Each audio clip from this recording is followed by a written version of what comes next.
are Locked On MLB, your daily MLB podcast. Part of the Locked On Podcast Network, your team every day. Hello, baseball fans. Welcome to Locked On MLB. And thanks for making Locked On MLB your first listen every day. We are free and available on all platforms. This is the podcast where we talk about all the Major League Baseball. I'm your host, Paul Francis Sullivan. If you're watching me on YouTube, you can see right there, you can call me Sully. On today's episode, which is being dropped on the 21st day of October 2021, I pay my respects to two teams that I may have disrespected along the way, and they have proven a lot of us wrong.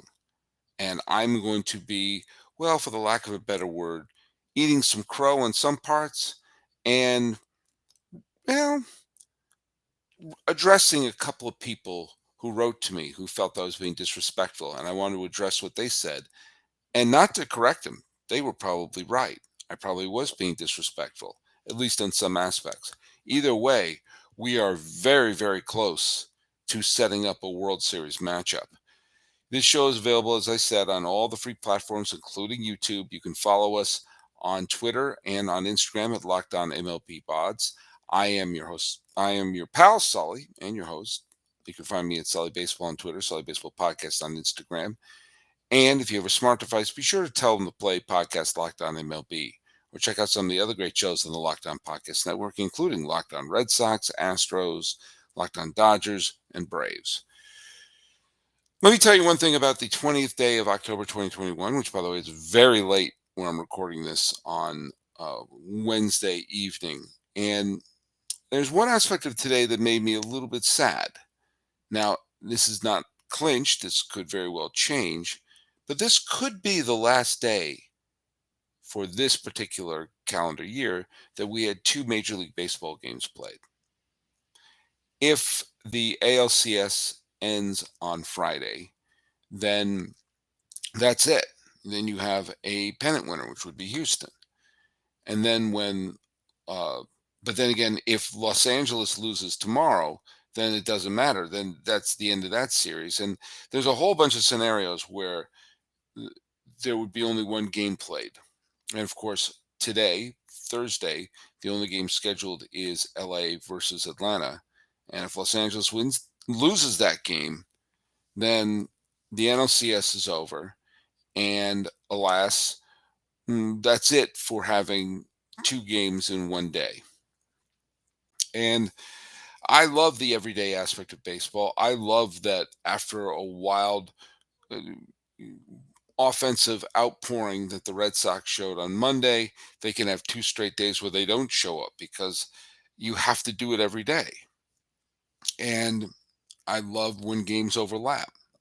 When the playoffs end, I actually have a couple of thoughts about the games when you have four playoff games being played. As you know, it's my happiest time of the year.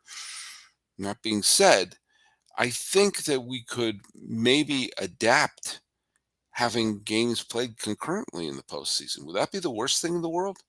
Would that be the worst thing in the world to have two primetime games and you flip between one and the other? Or you have two afternoon games and you flip between one and the other? Either way, there's a real possibility that that aspect of baseball, multiple games being played on the same day, might be over tomorrow. And let's address that series first. There's two series to address, and then I'll do my mea culpas.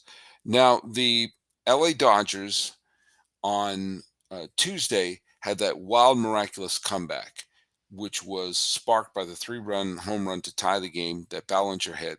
Betts hit the go-ahead run, and the Dodgers, who looked dead from the neck up, they were losing 5-2. They were about to fall behind 3-0, suddenly won that game, and everybody, or not everybody, I know I did. I know Charlie Steiner did, the Dodgers announcer. I felt that was the turning point of the series, that suddenly the Dodgers took control. It was kind of like there have been instances where a major home run suddenly turns a series on its head. Yeah, probably the most famous one would be the Jim Leyritz home run off of Mark Wohlers, when that whole series, the Braves were just overwhelming the Yankees and looked like they were going to win it in 5. And then when Leyritz hit the game-tying home run, suddenly all the momentum changed to the Yankees. A similar one involving a New York team would be when Mike Scioscia hit that home run off of Dwight Gooden in the 1988 playoffs. The Dodgers looked overwhelmed, and they actually lost their first two Hershiser starts. And it just looked like the Mets were going to win this in five, and they were about to take a 3-game-to-1 lead with Doc Gooden on the mound. That's when Scioscia hit that game-tying home run and really turned the tide of the series as the Dodgers went on to win in seven. And I really felt that the Bellinger home run was going to be one of those home runs. I guess the most famous one was actually probably Dave Henderson's home run against Donnie Moore, but I digress. I really felt that the Dodgers woke up at that point. They were going to come out. It was a bullpen game for Atlanta.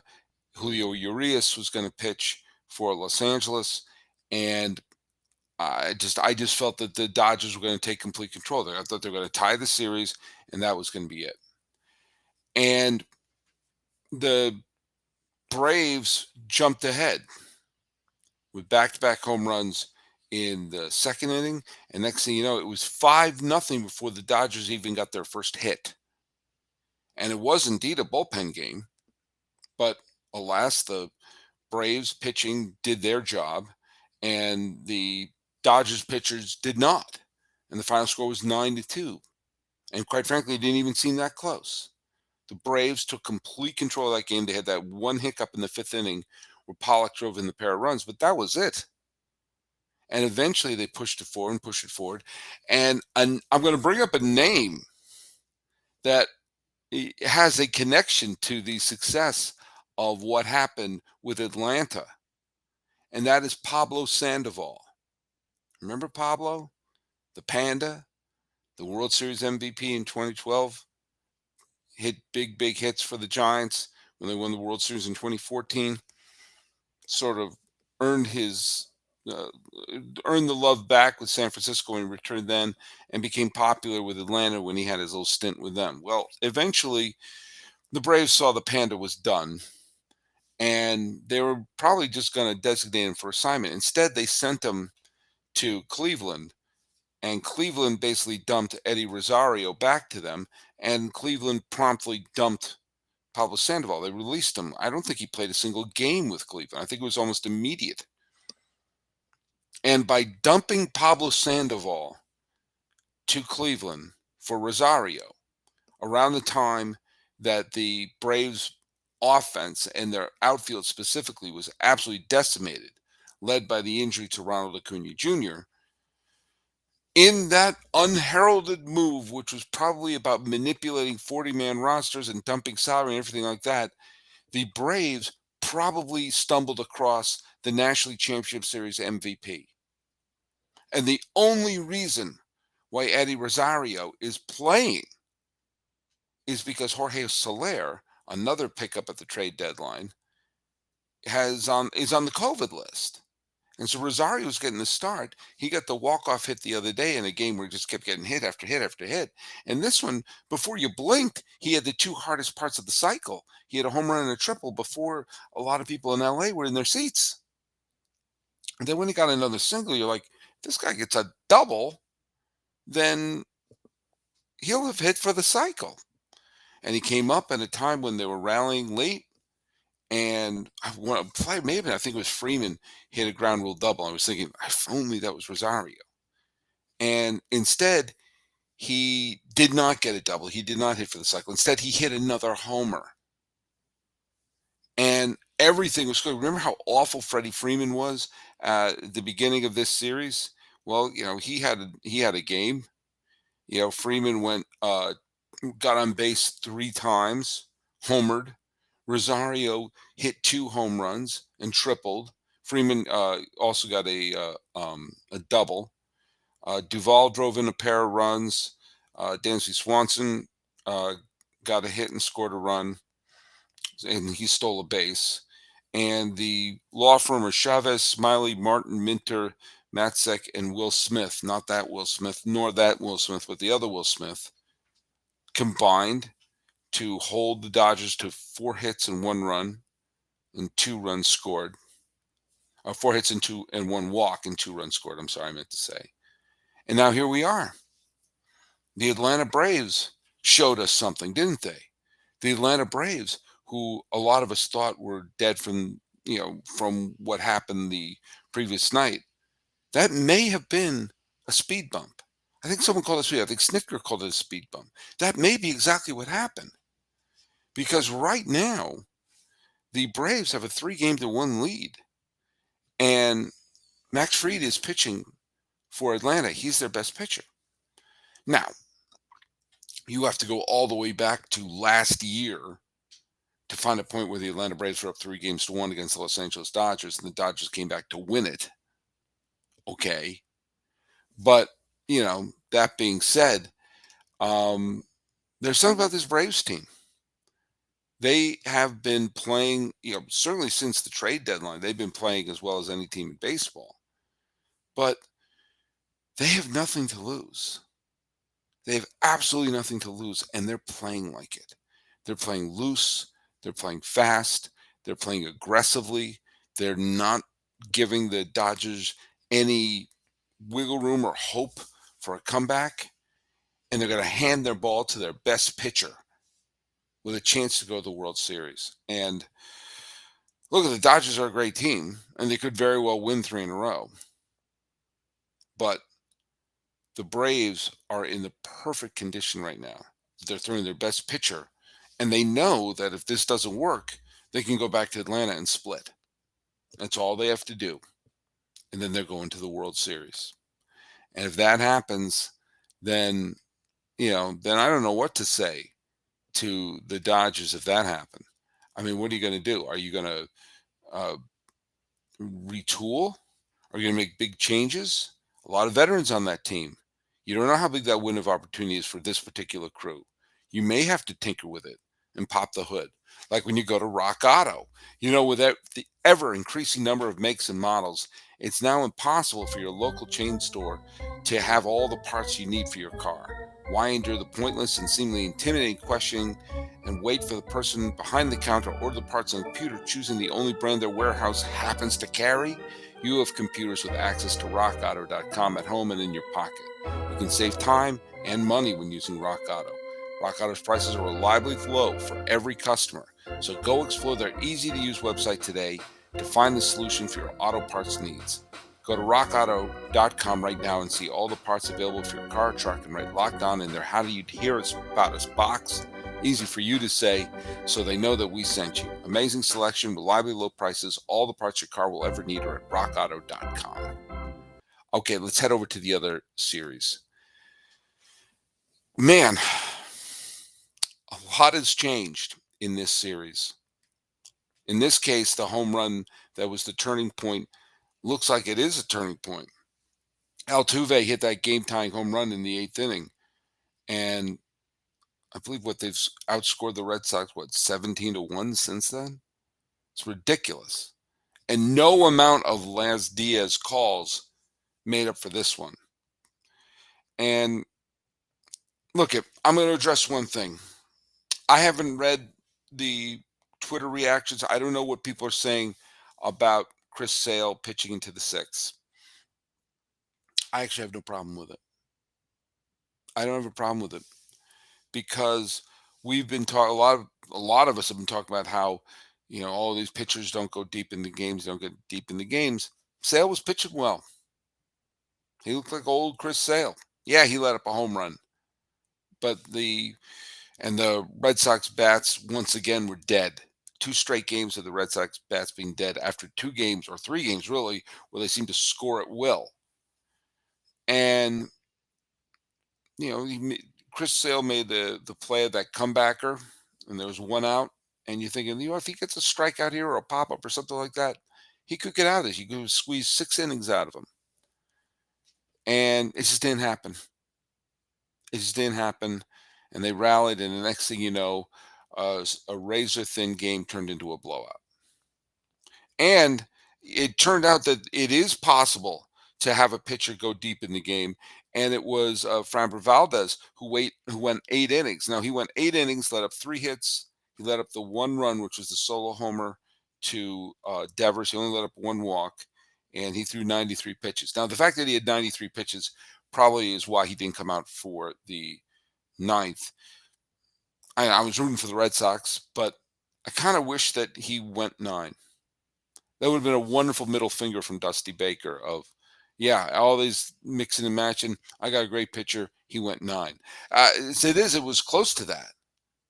He gave the Astros 8. Valdez gave the Astros 8 solid innings. Only Stanek was the one who pitched at all. And the Gravemans and the Presleys and all of them, they got today off and they're going to have tomorrow off.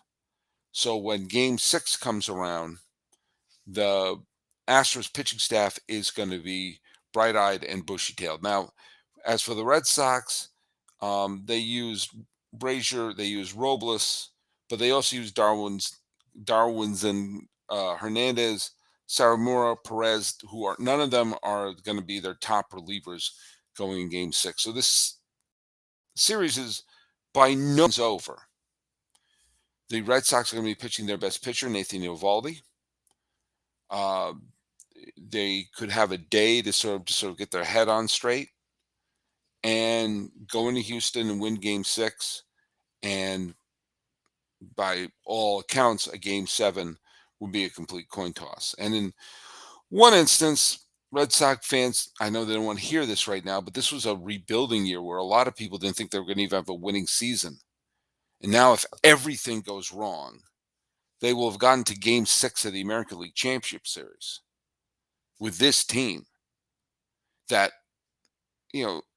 some points in the year looked dreadful. In fact, in some ways, the ALCS has been a wonderful microcosm for the Red Sox because there have been some times during this regular season, the Red Sox looked unbeatable. And there were sometimes they looked atrocious. There's sometimes they could score 5, 6, 7, 12 runs in a game, and sometimes they would get shut out by the starting pitchers of the Baltimore Orioles.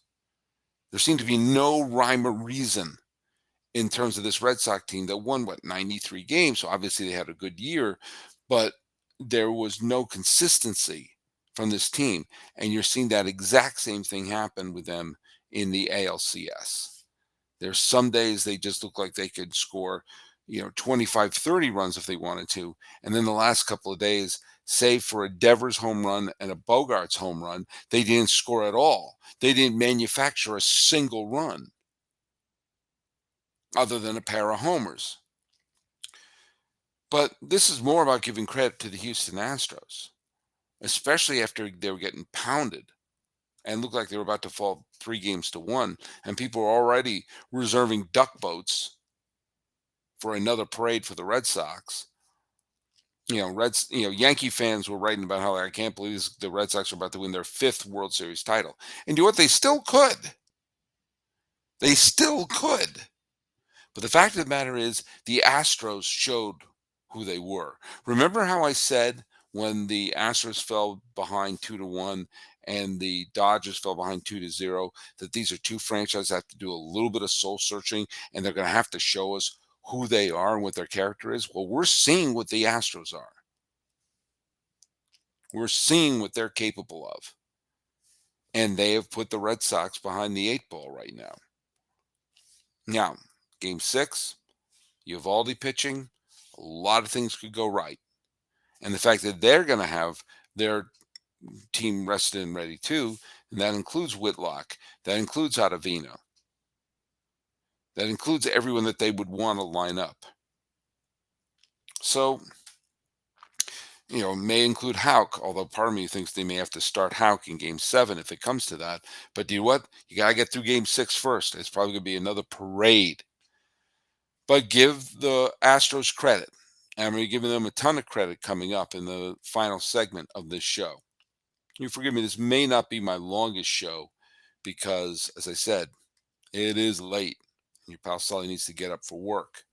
But it is a surefire bet that I was going to do this show. I was not going to miss this opportunity to talk about these games today. And if you're going to make any bets, go to BetOnline, which remains the number one spot for all the basketball and football action this season. Head to the new updated desktop or mobile website to sign up today and receive your 50% welcome bonus on your first deposit. Use promo code LOCKEDON to receive your bonus. From basketball, football, baseball, NHL, boxing, UFC, right to your favorite Las Vegas casino games. Don't wait to take advantage of all the amazing offers available for the 2021 season. BetOnline is the fastest and easiest way to bet on all your favorite sports. BetOnline is where the game starts. So let me make this perfectly clear. The Astros deserve the credit for this. This is not about the Red Sox folding. This is about the Astros pitching and hitting coming together and winning two critical games at Fenway Park. Series isn't over, but the Astros showed you what they're made out of. And if they win the pennant, I have a lot of thoughts. And Astro fans who hate me, they've made that very clear over the last few years, might be surprised of what I would think about the Astros moving forward to the American League pennant. There's some positives there. It's tough for me to talk about right now, and I'm not going to talk about it until the pennant is won. But you've got to give this team credit for what they did with their backs against the wall and, getting into the postseason in the first place in a very, very tough division. But the other team I got to really address, I guess, some of the people who felt I was disrespectful, is the Atlanta Braves. Now, let me read a couple of things that I've got. I'm going to go to to the YouTube page. And the YouTube page, Jeremy Bettis wrote to me and said, Dodgers have the deepest roster ever constructed. Okay. Don't care about the injuries. Don't care about home field. Don't make excuses for the highest payroll in the history of the sport. They got beat. So this is referring to a podcast I did a couple of days ago. And I suppose I was making it, maybe I was sounding belittling of what the Braves did or throwing too many excuses the Dodgers' way. You're right, Jeremy. You're 100% right. There's no excuses for the Dodgers. Every team has injuries. Every team has major players who aren't playing. Who has more than the Braves in terms of that? So, no, I'm not making excuses for the Dodgers, and I hope you don't think I'm taking away from any credit or praise given to the Atlanta Braves. They deserve it. They deserve it for everything that they're doing and showing the guts that they had to come back out when they were just clotheslined the other day to win that huge game. But I think a bigger point is going to be made in another person who complained at me. This person complained on the Apple Podcast site, gave me 1 star. Yikes. KNAP22 wrote wins. So caught up in wins. Keep saying 88 wins, but the Braves had the worst record at the deadline and the best after. Did they play above their heads when they beat Milwaukee in the first 2 games against LA? They're a good team and they're proving it. Shame on you. I got a shame on you. Maybe there is some shame on me. Maybe there is a little bit of shame on me, KNAP22.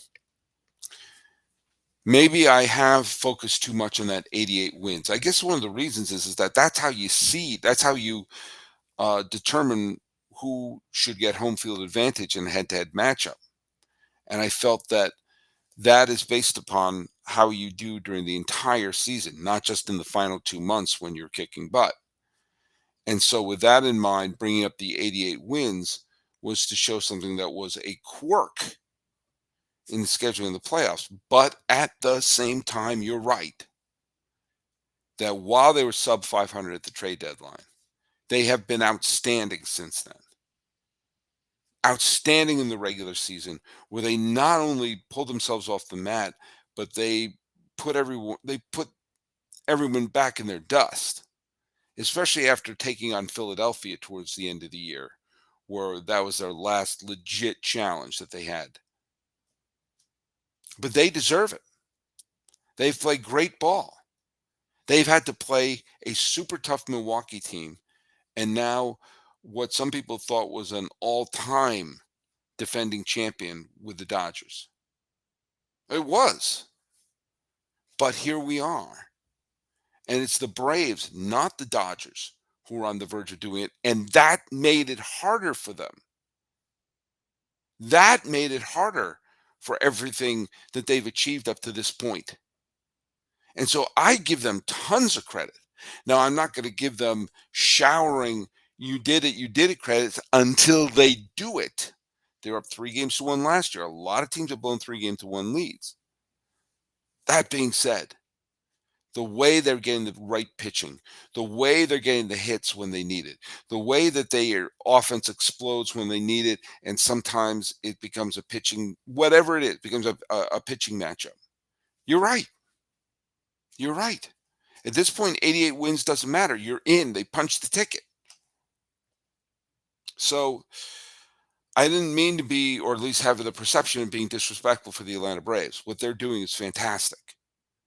If they win, they are a legit champion because they had to go through Milwaukee and Los Angeles to get there.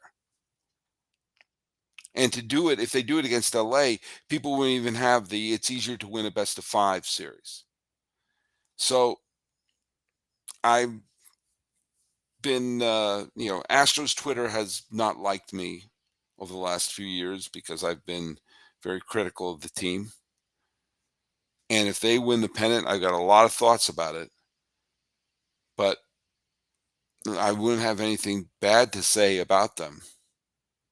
And if they win this, they've shown some guts and some character. And the same thing is going on for the Atlanta Braves. I'm going to say in full disclosure, this is not me being anti-Atlanta Braves. This is me wanting the baseball season to continue, especially here in Los Angeles County. So I am going to root for the Dodgers tomorrow, if for no other reason than to expand the series and to maybe have more than one game played on the same day over the weekend. All right. Well, hey, look, thanks for making us your first listen because we're available on all the platforms. I'm not going to lie to you. I'm tired. I got to go to bed and get my rest. I got to get the old soup bone ready for work so I can get all my work done and sit down and watch Atlanta versus Los Angeles tomorrow because that could be a really fun game. And it could be one of those games you go like, wow, I can't believe the series unfolded like this. And the fun thing about that series is I could be talking about either team. Follow us on Twitter at Locked On MLB Pods. If you want to follow me, I'm your pal Sully. I'm at Sully Baseball on Twitter, Sully Baseball Podcast on Instagram. And if you have anything nasty you want to say to me, send it there. I'll address it. Staying up to give you this podcast and looking at the fact that the pennants could be wrapping up as soon as Friday. This is Locked On MLB for the 21st day of October, almost said September, 2021. I'm yours, Paul Francis Sullivan. Please call me Sully.